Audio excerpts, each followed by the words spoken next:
We are in National Museum of the Prado, front of the oldest copy of Mona Lisa. Doesn't paint by Leonardo, but it does have some important example by his earliest pupils, collaborators, and followers. Painting have in fact been hanging on the Prado wall since 1819, when the museum first opened. It has had a lot of attribution, including that of Flemish coffee, as the black background and yellow varnish which covered it gave the painting a northern appearance. The black paint was dated to the 8th century, so taken together this fact confirmed that it could be removed. From art historical research and technical examination undertaken in the last few years, we know that copies of both types were produced in Leonardo's studio.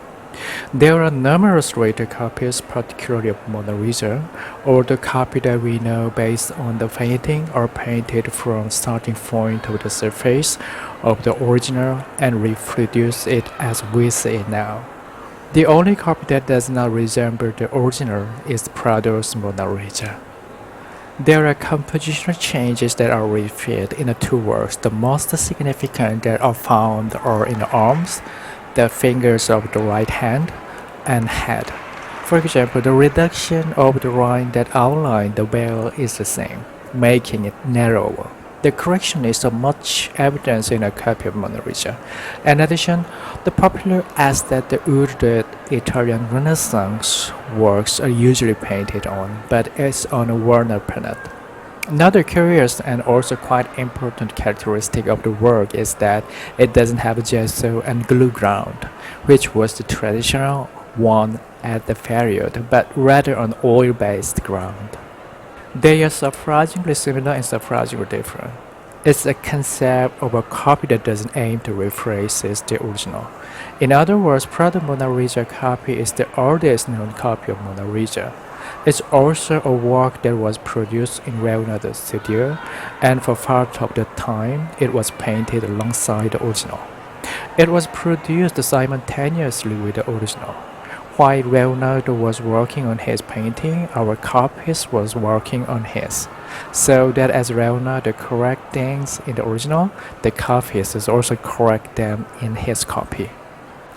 In the Renaissance painting studio, copying played a fundamental role. Firstly, it was a means of instruction for the apprentices.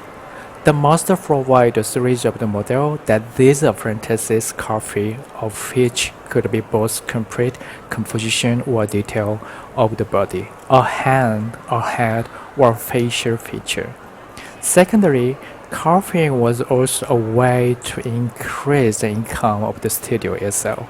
The master supplied a model which the workshop members refit, and throughout that multiplication of the image an important financial return was obtained by putting them on sale, given that there was a demand for artistic. Prejudice with regard to the concept of the copy introduced by 20th century culture, essentially from the early avant-garde movement onward, didn't exist in the Renaissance. And the idea of the originality that we still tend to have today wasn't seen in that way at the time. So copy had a special allure, a social status, esteem for collectors that made a reproduction of this type of based on an original idea by a particular master such as Leonardo desirable.